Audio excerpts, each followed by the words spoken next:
ഇപ്പോൾ മന്ത്രി എക്സൈസ് മന്ത്രി എം ലിജു മാധ്യമങ്ങളോട് സംസാരിക്കുകയാണ്. നടപടിയായിരുന്നില്ല. അന്നു മുതൽ തന്നെ UDF-ഉം കോൺഗ്രസും എല്ലാ സംഘടനകളും അതിനെ അതിശക്തമായി അപലപിച്ചാണ്.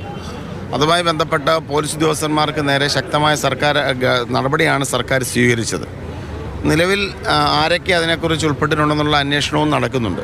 എൻ്റെ റിപ്പോർട്ട് സ്വാഭാവികമായും ഗവൺമെൻറ് മുമ്പിലുണ്ടെങ്കിൽ കുറ്റക്കാർക്കെതിരെ നടപടി ഉണ്ടാവും. അതിപ്പോൾ അതല്ലാതെ നമ്മൾ ബാക്കിയൊക്കെ ഊഹാപോഹങ്ങളാണല്ലോ. അപ്പം നമുക്കിപ്പോൾ നടപടി കൃത്യസമയത്ത് എടുക്കേണ്ട സമയത്ത് എടുക്കുമെന്നാണ് ഞാൻ കരുതുന്നത്.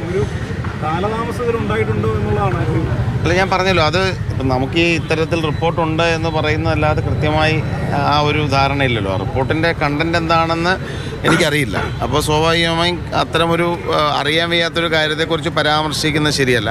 പക്ഷെ ആരെയും സംരക്ഷിക്കേണ്ടി ഇപ്പോൾ കുറ്റം ആരെങ്കിലും KSU പ്രവർത്തകരുടെ ദേഹത്ത് അല്ലെങ്കിൽ KSU പ്രവർത്തകരെ എന്നുള്ളതല്ല.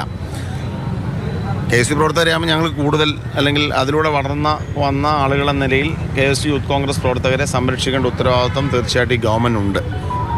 അതോടൊപ്പം തന്നെ ഏതൊരു വ്യക്തിയെയും അത്തരത്തിൽ പ്രതിഷേധിക്കുന്ന ഏതൊരു വ്യക്തിയെയും ഇത്തരത്തിൽ മർദ്ദിക്കാനുള്ള അവകാശം ഒരു ഫോഴ്സിനുമില്ല.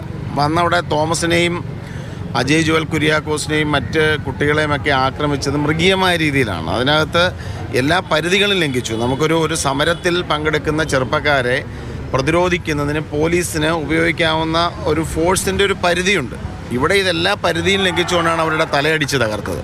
അപ്പോൾ അത്തരത്തിൽ പ്രവർത്തിച്ചവരെ ഒരാളെയും നിയമത്തിൻ്റെ കരങ്ങളിൽ നിന്നും ഒരാൾ നിയമത്തിൻ്റെ കരങ്ങളിൽ നിന്ന് രക്ഷപ്പെടരുതെന്നുള്ളതാണ് ഞങ്ങളുടെ എല്ലാം നിലപാട്. അത്തരത്തിൽ മാത്രമേ അതിനോട് പ്രതികരിക്കാൻ സാധിക്കൂ. ആ ഒരു ഉദ്യോഗസ്ഥനെ താങ്കളുടെ വകുപ്പിലുണ്ട്.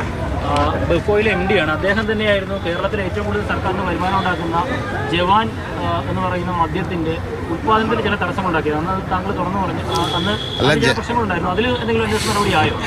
ജവാന്റെ ഉൽപ്പാദനം നിലച്ചതുമായി ബന്ധപ്പെട്ട് ടാക്സ് സെക്രട്ടറിയുടെ നേതൃത്വത്തിലുള്ള അന്വേഷണം നടന്നിട്ടുണ്ട്.